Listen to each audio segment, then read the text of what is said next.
What's up, you guys? Welcome back to my channel, Real Talk Recovery, where we talk about recovery from addiction and I share my life with you. My name is Nicole and I'm a recovering addict. My sobriety date is July 13th of 2015. And welcome back to my YouTube channel. So I just got home from work. I literally just walked in the door and I was like, I gotta hurry up because they're gonna think that I stood them up. So, hey Sky.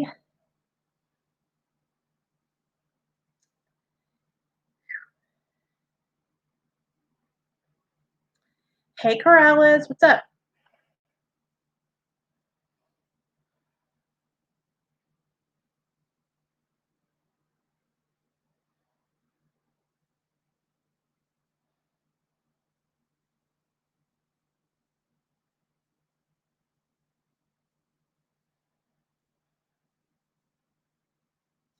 Hey Misty.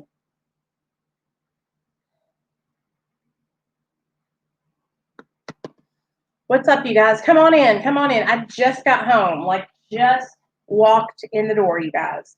Just walked in the door. So, I'm actually really tired, but the show must go on. So, what I'm thinking I'm going to do, put you guys like that. So, all right. Look at that. Yes. Okay. Or can I stretch it over here? Yes. Yes. There we go. Yes. Okay. Bada bing, bada boom. Okay. What's up?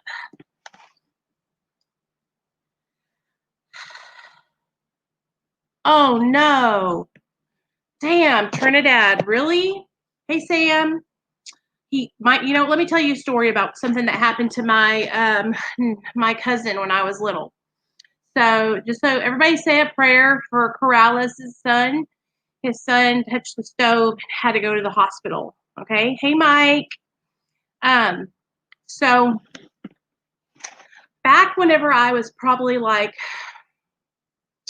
8 or 9, maybe 7, my mom and I, with my sisters, we came out here to California to see my grandmother.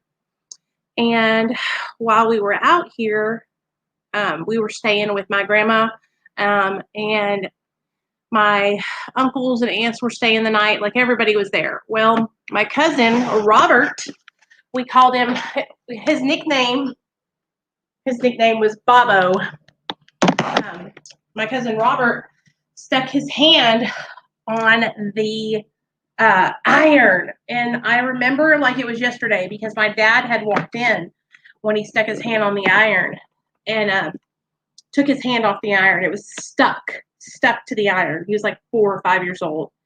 It was really, really scary. So it sucks. I hope he's going to be okay. I'm praying for him. So anyway, you guys, I have been having the time of my life down here. I am just so grateful to work with Dr. B and them. They're awesome. They are amazing, you guys. It's just pretty dope to see how much they care about helping people. And I've got to see people get helped. I mean, it's awesome. It really is amazing, you guys. I'm really, really thankful. And I wouldn't be here if you guys, if I hadn't started my YouTube channel. So you guys helped me get here. So I want to thank you guys for being supportive of my channel and supporting me. I'm trying to pull my damn room off because it's hot. Okay. Okay. The week's already over, you guys. Can you believe it? Can't even believe it, man. Whew, that was good. I cannot even believe it. Because I leave out Friday morning early. So I can't even believe it. I'm just it just went by so fast. So fast. So let's talk about non-judgmental, open-minded recovery. Okay, you guys, let's talk about let's talk about Suboxone and judgment, and let's talk about, I want to share with you guys, maybe you're new to my channel, maybe you don't know what we're about over here on Real Talk Recovery, so we're going to talk about that. So everybody come on in, get a seat, get yourself comfortable, and I'm going to get my hair pulled up because I am literally dying of a heat stroke, and then we'll get to talking, okay? All right.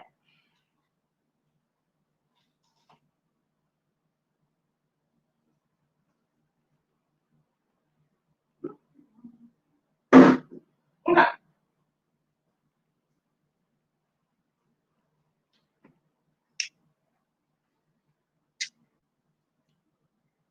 Hold on. My blocks too. Put y'all on top of. Okay. Bobby.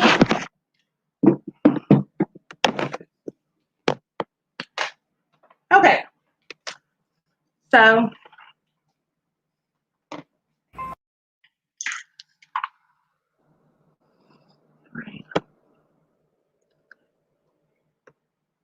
Time is going quick. Yes. Okay, so let's talk about all-inclusive recovery support. All right, so for those of you guys that don't know, I'm sure most of you know though, I am on Suboxone. I'm currently on 2 milligrams of Suboxone, you guys. And I'm going to tell you something. Me and Dr. B did a video for his channel where I talked about my Suboxone taper. And I cannot wait for you guys to see that video because it's really, really important. So many people go through these struggles when they're trying to taper. And I got to sit down with Dr. B and share some of the struggles that I'm having with my taper, and hopefully it will help you guys that are tapering also. So the reason why I started this channel, you guys, was because I was trying to find recovery support for people like me that were on maintenance medication. And everywhere I went and told people that I was on Suboxone, a lot of people would judge me. And one thing is the worst feeling in the whole wide world whenever you're trying to stay sober and do the right thing, and you're sharing truthfully how you're doing and sharing about your recovery, and people are telling you that you're not in recovery. And so that was some of the stuff that I was experiencing while I was, sharing my story. And it was so discouraging. And I know you guys have been through it too. And so the reason why I started this channel was because I wanted to have support, right? And so now there's so much support out there for addicts and alcoholics that are on maintenance medication. It's unbelievable. Like, I'm so fucking grateful, you guys. It's awesome.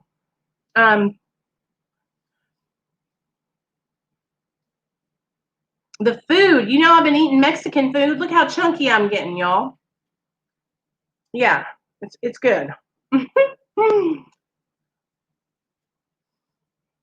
I want to read the Just for Today meditation with you guys.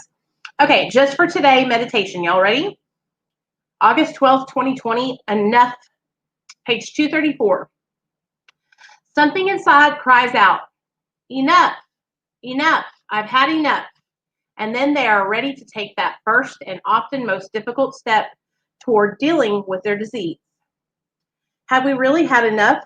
This is the crucial question we must ask ourselves as we prepare to work the first step.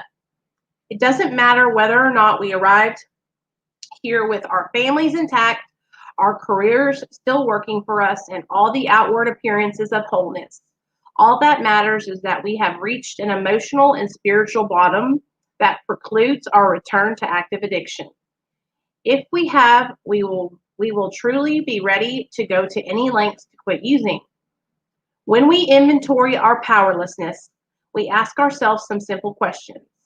Can I control my drug? Can I control my use of drugs in any form? What incidents have occurred as a result of my drug use that I didn't want to happen? How is my life unmanageable? And do I believe in my heart that I am an addict? If the answer to these questions led us to the doors of Real Talk Recovery, then we are ready to move on to the next step toward a life free from active addiction. If we truly had enough, then we will be willing to go to any lengths to find recovery. Just for today, I admit that I have had enough. I am ready to work my first step. So, and now let's answer those questions. Y'all ready? Okay. So the first question is, okay, can I control my use of drugs in any form? Can I control my use of drugs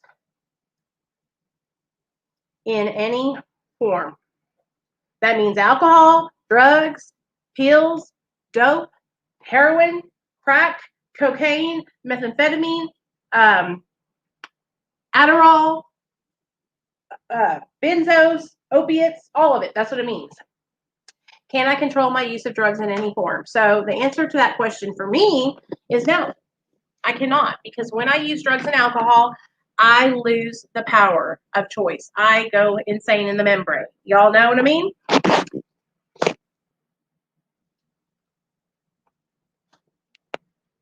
Hey, Petro, what's up? Well, that's because you're not an opiate addict, honey.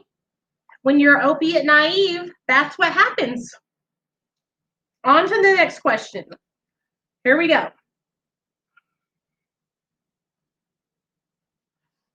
Okay. What incidents have occurred as a result of my drug use that I didn't want to happen? What incidents have happened as a result of my drug use that I didn't want to happen? Okay, I got a lot of incidents. Okay, y'all want to hear this? And I'm sure y'all do too. Okay, number one, an incident that happened that I didn't want to happen. I've lost countless jobs, wrecked my car, got raped, went to prison, caught a felony, lost my son to CPS. But the list goes on and on. You feel me? You feel me? Okay, the list goes on and on and on, you guys. And Petro, I'll answer your question and tell you why you got high off Suboxone. And I'll say it one more time. It's because you were opiate naive. Okay? If you take Suboxone and you are not an opiate or a heroin addict or a fentanyl addict, then yes, it is going to change the way you feel. Okay? That is why it's specifically intended for people that are coming off of heroin, opiates, fentanyl, and it's also used for chronic pain patients. But if you are opiate naive, that's what it will do. That is why you shouldn't be taking it. If you have any other questions, that's fine too. Okay, next. So, do you guys have any incidents that happened to you that you didn't want to happen? Does it on tooth? I sure do. Sorry, guys. Do you have any incidents that happened in your life that you wish that hadn't happened, that happened because of your addiction? Like, I could keep on going on. I could tell you guys so many more incidents. There was times that, I stole from my mom and dad, and I did not want to be doing that. Like, I am a good person, you know what I mean?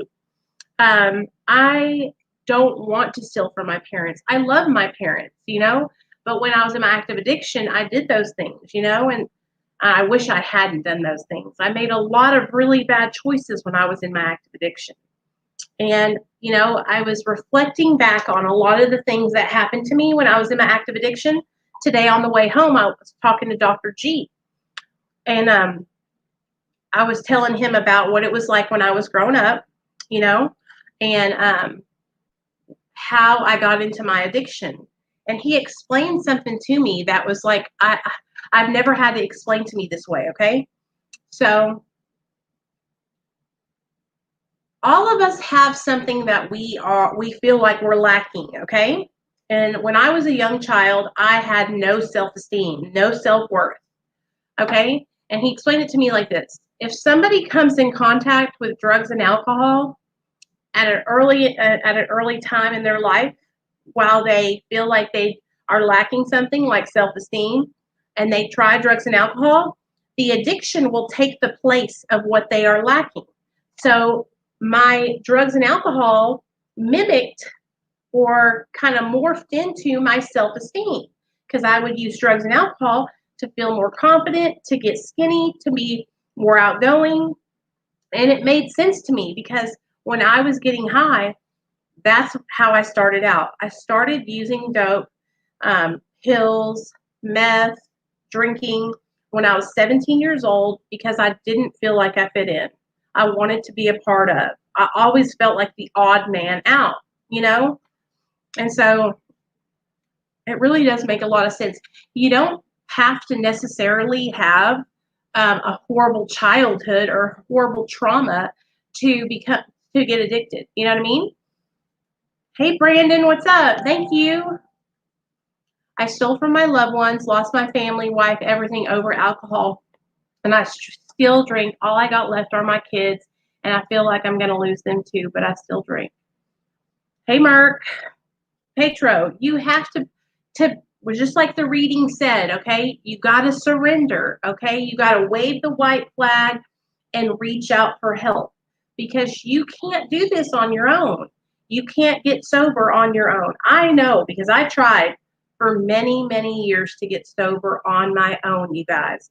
And that is why I stayed out in my active addiction for so long because I thought I can do this on my own. I don't want to have to ask for help. I don't want to bother people. I don't want to overwhelm anyone, right? But listen to me, you guys. You're not overwhelming anybody. You're not bothering anybody, especially people like me. I love helping people. I love doing this. This is not a job to me. This is something that I enjoy doing because I love helping others, okay? And so don't give up on yourself. Don't stop trying, okay? Reach out for help. Okay. How is my life unmanageable? You hear me? How is my life unmanageable? So if you are not in active addiction anymore, can you kind of reflect back on your life when you were in active addiction and see how it was unmanageable? And if you are still actively using, can you see right now how drugs and alcohol have caused you to lose everything? How you have not been able to live your life because of substance abuse? You know, my life was completely out of control. Didn't even have a bank account. I was thinking about this the other day. I didn't even have a bank account, you guys. I couldn't even save money. I didn't even have a job. I lost my car. I sold my car for pills. That is unmanageability if I've ever seen it. Do you guys know what I'm talking about? Unmanageability. Selling your car so you can get pills. Hey, Sonia! Sonia! I just got home, girl. It's been late nights every night.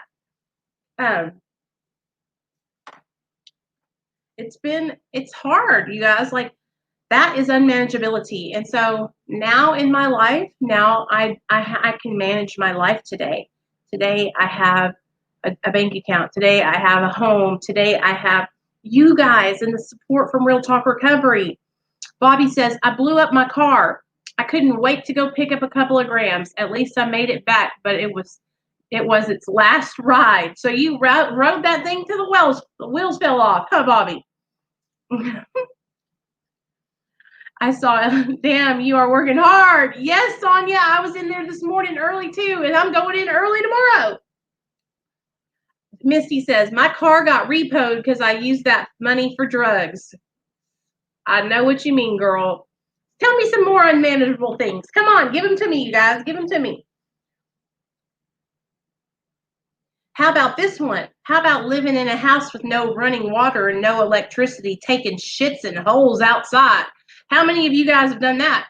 How many of y'all have pooped in a hole? Anybody? Anybody? Anybody out there? What's up, James? We got James, a real yoked up white Dude.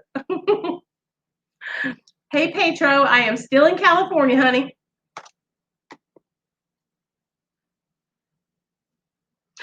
Jerry, what's up, baby? Being real, the only real OG in the world is unmanageable. Pooping in a trash can at a gas station. Okay. Now you're coming. Now you're bringing me the unmanageability. Give me some more unmanageability. Come on now. I know y'all got some good ones. How about shooting up with puddle water? How about shooting up with water out of the toilet? Sarah says, oh man, I've lived in some nasty abandos. Yep. And for girl, I was in an abandoned house. How long ago was this? 10 years ago, maybe? Where the floor was falling in. Not being able to be with family for too long because I always had to leave to shoot up. Yes, Sonia, that is unmanageability. Good girl. James says, I once took a dump on the dance floor of a nightclub. Damn, James, that is unmanageable. For real. I'm telling you guys, I have totally been there. I have done some things that I am not proud of. You know what I mean? And it only gets worse. Okay, so Joe says, I told my sister she was taking me to get into a rehab when really I was using her for a ride to get Oxycontin. Yep, there you go. That's another example of unmanageability, you know? And the list will go on and on and on, you know?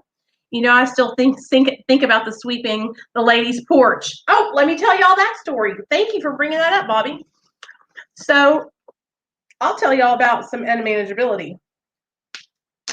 Back in, what year was this? 2000 and, I met my husband in 2012.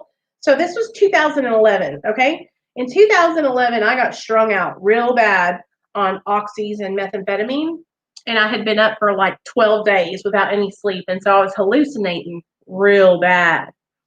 And this guy I was with, he gave me a Seroquel trying to knock me out, right?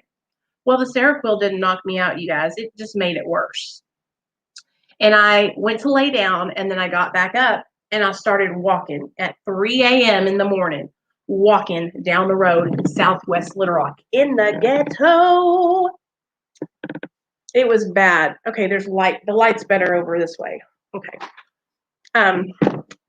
It was bad, okay? So I'm walking, it's 3 a.m. I'm talking to trucks. I'm talking to people that aren't standing there. I'm walking, and I see this lady's porch, right? And I thought,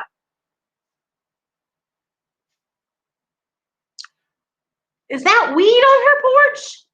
And I swear to God, you guys, all I could see was weed, brownies, and pieces of weed all over this lady's porch.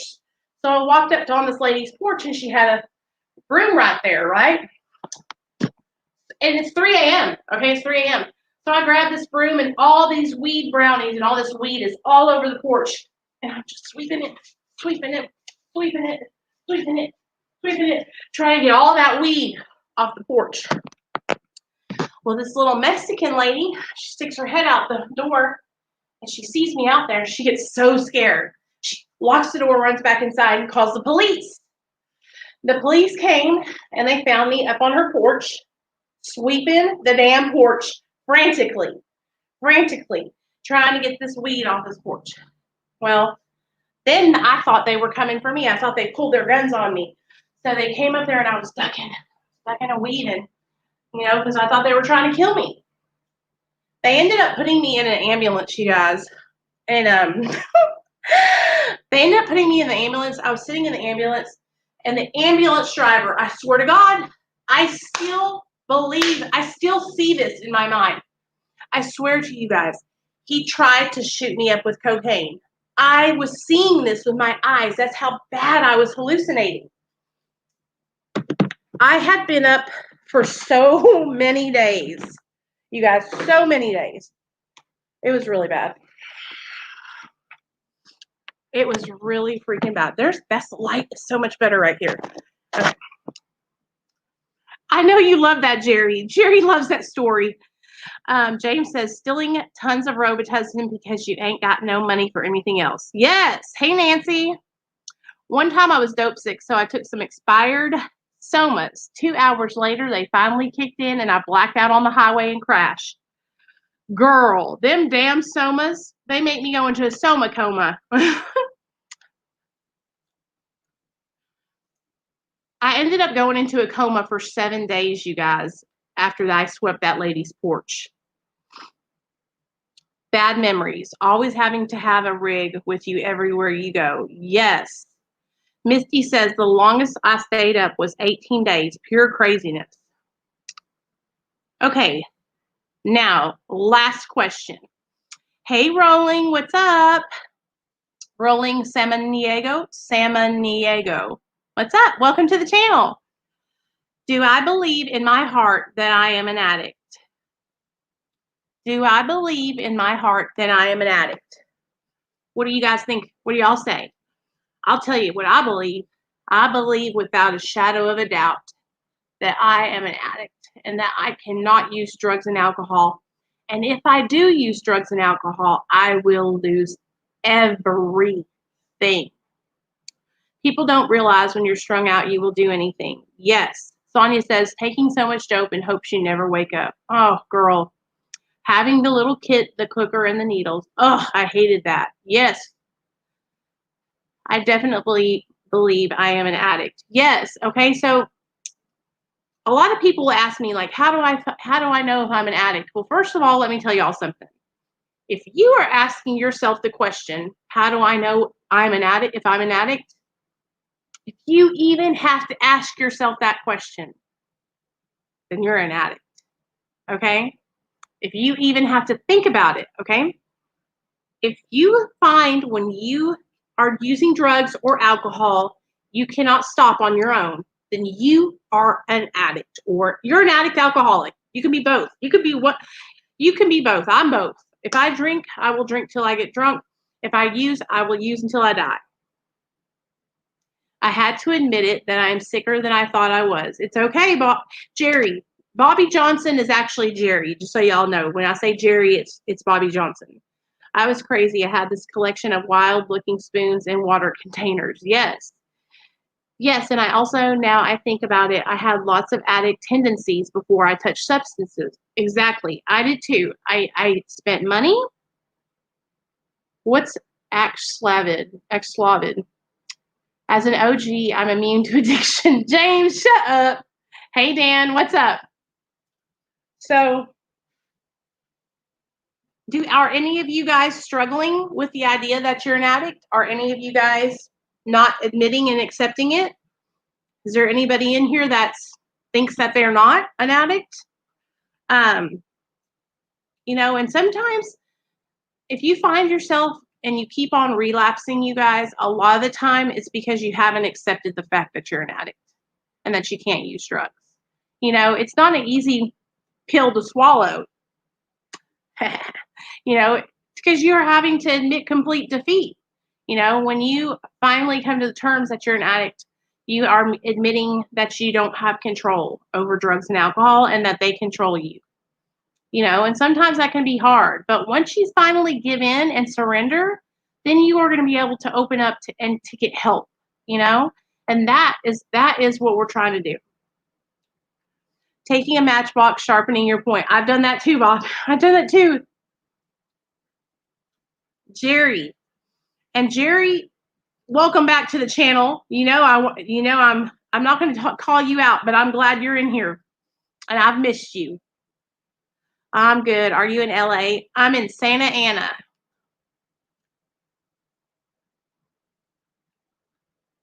And I have missed you guys so much. Oh, it's okay. I have missed you guys. I love you guys, and I want everybody to know that. Like, I'm not just on here to be funny or to be cool or to get popular. Like, my channel is truly about helping people. What's up, babe? What's up, Dean? How you doing? I'm not here to be popular, you guys. I'm not here for you to like me. Okay? I'm here to help. All right? I want you guys to get it. I want you to get it, and I want you to stay sober. I don't want you to die. Okay? I might say some things sometimes that piss you off, but I'm always going to tell you the truth, and I'm always going to try and make the best, safest suggestions I can that will help you in your recovery. All right? I will not steer you down the wrong path. If you trust me and believe that I'm here to help you, then I'm going to help you. I'm not just here for shits and giggles. All right? I don't just spend hours of my time a day on live streams for nothing. All right? I want to help people. I want to help change your life. I want you to have recovery support. I want you to stay sober. Yes, Jerry, you were. Jerry says, miss you more because when I stayed tuned in, I was doing so good. And that's what happens with a lot of you guys. I'm not trying to single you out, Jerry, but a lot of you guys will be doing so well. You'll tune in every live stream. You'll come to all the meetings, right? And then you'll go MIA. And I'm like, well, where did they go? Where have they been? And then you'll show back up and you'll say, well, I stopped coming around and then I decided I was going to go get high, and listen, you guys, I'm not saying that my meetings are the end all be all that are going to save your life. And these are not the only meetings you can go to, but you can get support here, and if you do and listen and get support and follow fellowship and do what I say to do, I promise you your life will improve, okay? I promise you your life will improve. Ask anybody in here that has taken the next step and gotten involved. Ask any of the people that are in Patreon. Ask any of the people that I talk to on the phone every day. Ask them, has their life improved? Have they been able to stay sober, okay? And I can't save everybody. I'm not trying to save anybody. I'm just trying to give you guys support. You know what I mean? And so I really hope you guys understand that. Like, this is more than just a channel for me to become popular on YouTube. It's not about that. Okay? This channel is not about being a millionaire or getting popular or being YouTube famous. Okay? I am really trying to help people make changes in their life. Okay? I'm really trying to help people. It's not a game. It is very serious. We are talking about addiction. We are talking about whether you live or whether you die. Oh, my nose itches. Hey, Nicole. Hey, Ann. Thank you all for sharing. Loving an addict is tough. I'm trying to love but not enable. That is very hard, but you are all helping. Thank y'all. Hey, Ann. I'm so glad, girl. And listen, it's okay, Nicole. It is okay, girl. I'm glad you're in here. Okay, you made it. I am solid. I'm trying, and I want you guys. Like, sometimes I feel like I need to say, you know what, you guys. I'm serious. This is seriously like I'm on a mission here. Okay, I am on a mission. And the moment somebody told me that I wasn't sober when I shared about being on Suboxone, I went on a motherfucking mission. And I've been on a mission ever since. And so y'all are on the mission with me. We are changing people's lives. We are bringing people together that normally wouldn't be together, and we're all helping each other. This is huge, you guys. This is huge. So I was telling Dr. B about all of you guys. I was telling about all of you guys, okay? I was telling him about everybody that's in Patreon. I was telling him about all you guys that are stepping up and supporting each other and sponsoring each other and mentoring each other. And you should have seen his face. He said, this is literally a grassroots recovery organization. You guys, this is like we are building this thing from the bottom up together, Thank you for your service. Don't get to watch lives often, but every night on the road driving, it's a pleasure. Aw, thanks, Brandon. I'm glad you're here, man. Anytime you need support, just hit me up, man. There's that phone number right there on the screen. It's not there for no reason. You can always text me or call me on that number. Most people text me on it. Dan, his office, I mean, it's like it's a cool office, you guys. It's really cool, actually. And it's nice. I liked it. I was out there today smelling the roses because they got roses planted outside. I'm so tired, you guys. I know this is probably really inappropriate, but I am dying here. It has been so awesome. We recorded 2 videos. We recorded 2 videos on Monday, and those will probably go up soon on his channel. But it's a cool office. It's like a 2-story building, and it's got his office is in the front, and then he's got a waiting room, and then he's got a little office right here for the front desk, and then upstairs there's different offices. Okay, there's Dr. G's office upstairs, and then Andrew's office. So there's more stuff going on upstairs than there is downstairs. But they have a group room. It's really cute. It's really homey. And it just feels comfortable. You know what I mean? Like everybody there is super, super nice. And they want to help, you know, and you can really tell the difference between people that want to help and people that are just there to get money off of you, you know? Yes, Dan, we made some videos together. Is there a lot of homeless people there? Yes, there are. So Bobby, Monday, at from 1 to 6:30, Dr. B has a harm reduction, and he sets up 2 tents in the back of the office, and people can come in and they can get water and food and condoms and first aid kits, just all kinds of stuff, right?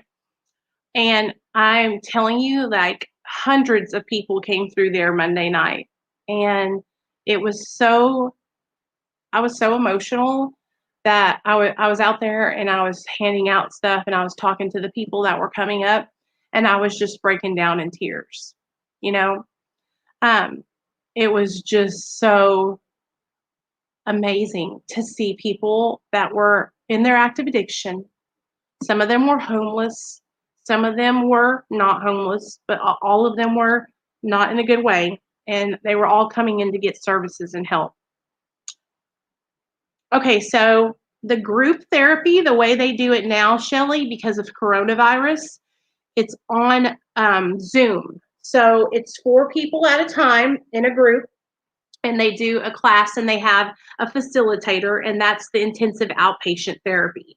Okay, now Dr. B and Dr. G. Dr. G is the psychiatrist, and Dr. B is the medical doctor. So usually they start like I've seen one girl. They're starting her out where she's coming in for therapy once a week, and she comes to see the doctor once a week. Okay, so it really does. It is this the way it's decided is on each individual person. No 2 people's treatment plans are the same because every single person is different. So it really is like wraparound care for each individual. So it's good stuff though. Yes, Bobby. Okay, I already answered that. But we have been swamped. Like I was there today and they were seeing patients all day long today, you guys. In fact, it was pretty awesome because this guy came in. I'm not going to say his name or anything, but he is from out of town and he just moved to California. And when he was living in the state that he came from, he was prescribed maintenance medication. Well, when he got to California, he ran out, didn't have any more, so he didn't know how he was going to get a prescription. And so they called today, and I just happened to answer the phone, and I was like, hey, I told Dr. B about what was going on, you know, and I told him, you know, that they could pay for their visit because, you know, sometimes people can't pay. Some people pay with insurance, you know, all different ways. And he said, well, let's work him in so that way he can get a prescription so he doesn't go into withdrawal because he's been able to stay sober for 13 months. And so it was just awesome to see him be able to come in and get you guys, this kid is going to get his hepatitis C fixed. He's going to get his maintenance medication. He's going to get his depression medication. Like, it's pretty awesome. And he's never been able to get any services for his hepatitis C. So that's huge, huge, you know? So Anyway, I just want you guys to know that I'm here to support y'all. I don't want any of you guys to be struggling, and I don't want any of you guys to feel like you're alone, because you're not. Even if you're struggling and you need support and you want to text me or call me, text me or call me. It doesn't matter if you're a mom of an addict, a grandma. It doesn't matter if you're an addict or an alcoholic or the loved one of somebody addicted. I will do anything I can to support you guys, okay? So, I love y'all. I'm going to get off here. I need to take a shower. I'm sweating and I'm tired, but I really wanted to come on here and talk to you guys this evening. Let you guys know how much I've missed y'all. And I will see you guys tomorrow night. And then I leave at 8 a.m. on Friday to go back to Arkansas. Nicole, it is a miracle, girl. It is amazing. Fentanyl, Bobby. Fentanyl. Misty, you do. You need to talk to Dr. B about it, okay, so he can get it done. Yes, he has to put in for you to go to the lab, and then you'll go get your labs done, and they'll test you and find out if you have it. And if you have it, then he can help you get the treatment. Bada bing, bada boom, girl. Yes, Ann. Anytime, text or call me on that number, okay? No problem. Don't even trip. Anytime you need to talk, or if you just want to ask questions, anything, okay? I love you guys. Good night, my loves. I'll see y'all tomorrow, okay? I'll be back on tomorrow, same time. Only tomorrow night, Sam's coming. So, Sam, if you're on the channel right now, I'll see y'all tomorrow. Misty, Sonia, if y'all want to come by tomorrow night, it's my last night here. Sam's going to come over, so I'm going to have people already in the hotel. So you might as well come over and crash the party too. All right? All right. Love you guys. Good night. Be good. Aubrey, love you. I was just jumping off.